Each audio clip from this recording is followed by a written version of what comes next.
Hurricane Irma now a Category 5 storm. What that means. Hurricane Irma, a ferocious storm brewing in the Atlantic Ocean and currently heading toward Puerto Rico, was classified as a Category 5 storm early this morning, September 5. With maximum sustained wind speeds of 185 miles per hour, nearly 300 kilometers per hour, the hurricane is now the strongest hurricane on record to ever form in the Atlantic Ocean, not including the Caribbean Basin or the Gulf of Mexico, according to the National Hurricane Center's Atlantic operations. While it's still too soon to say whether the monster storm will make landfall in the United States or if it will keep its destructive force, its mind-bogglingly high wind speed has earned Irma a place in the ranks with other Category 5 superstorms such as Katrina, Andrew, Rita and Mitch. But how exactly are hurricanes categorized, and how do the categories correspond to a storm's destructive power?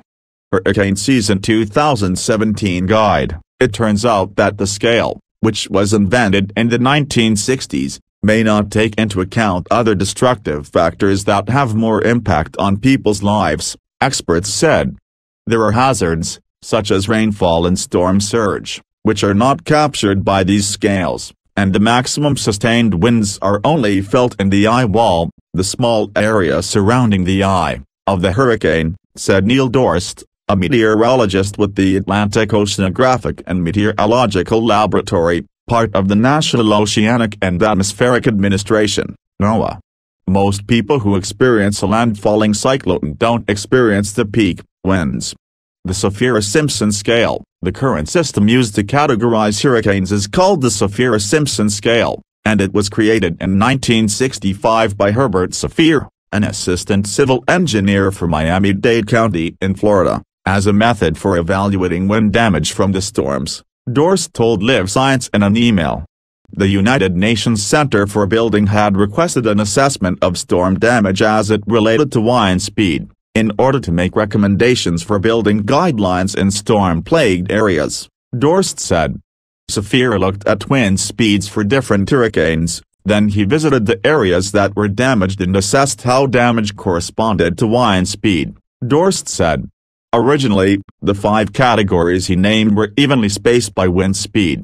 In 1968, Saffir's friend Robert Simpson, who was the director of the National Hurricane Center, NHC, was looking for a way to help emergency and disaster planners respond to threats from hurricanes, and use the scale in a slightly modified form, Dorst said. The modified scale was officially adopted in 1972 and named the Saffir-Simpson Wind Damage Potential Scale. Each category corresponds roughly to the damage that could be sustained by the corresponding wind speeds. Originally, the scale included the central pressure of the storm, but that didn't perfectly correspond to maximum sustained wind speed, so the measure was dropped, Dorst said. Category: Sustained wind speed, miles per hour. Potential damage, 1, 7495, minimal, with some roof leakage, gutter damage, snapped tree branches and toppled trees with shallow roots, 2, 96, 110, moderate, with major roof and siding damage, uprooted trees could block roads, power loss possible for days to weeks, 3, 111, 129, devastating damage, with cable and decking damage. Many more uprooted trees and extended power outages, 4, 130, 156, catastrophic damage, roofs and exterior walls will be destroyed, trees will snap, power outages for weeks to months. Large area uninhabitable for weeks or months, 5, 157 or higher, high fraction of framed houses will be destroyed, power outages for weeks to months, and huge swaths uninhabitable for same period. Source: NOAA's National Hurricane Center. To measure wind speed, pilots with NOAA will literally fly into hurricanes and drop a tube connected to a parachute, called a dropsend, directly into the storm.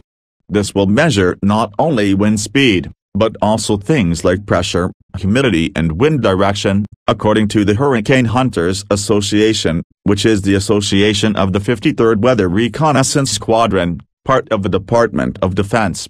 It isn't totally clear which storm was the most powerful hurricane to ever make landfall in the United States, but the Labor Day hurricane that struck the Florida Keys in 1935 had extremely low pressures, said Thomas Downs, a meteorologist with Weather Bell Analytics in New York City. At the time, scientists couldn't measure wind speed accurately.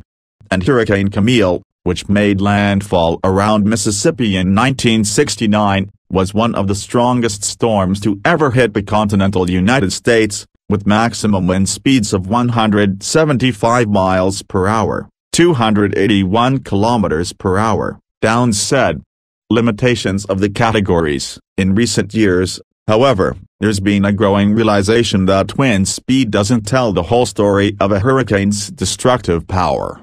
For instance, though Hurricane Harvey was a Category 3 or 4 when it made landfall in Port Aransas, Texas, on August 25, it was downgraded to a Category 1 storm when it began dumping its unprecedented levels of rainfall on Houston.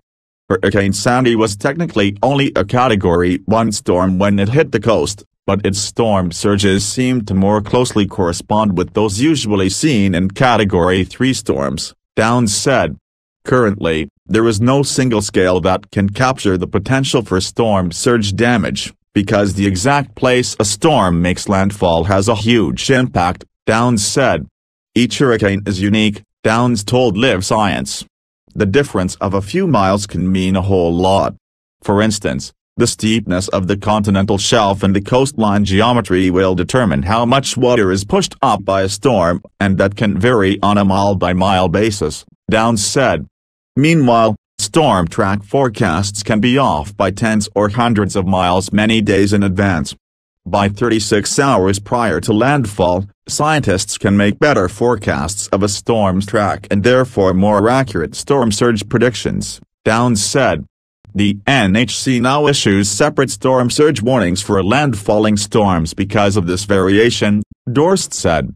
Another problem with the category system is that a storm's wind speed may jump by just a few miles per hour, but can be boosted into a new category level. In recent years, scientists have been developing other metrics for measuring storm damage potential. One such scale is the Integrated Kinetic Energy, IKE, which looks at the whole envelope of the storm's winds and estimates the entire amount of energy the storm contains. This number can reveal when a storm may not have a high peak wind but is very broad and can bring damage to vast areas, Dorst told Live Science. However, there are problems with this scale as well, and for now, the NHC has decided to stick with the familiar categories people know, Dorst said. In other regions of the world, scientists may use different scales, but those scales all rely on maximum sustained wind speed for now, Dorst said.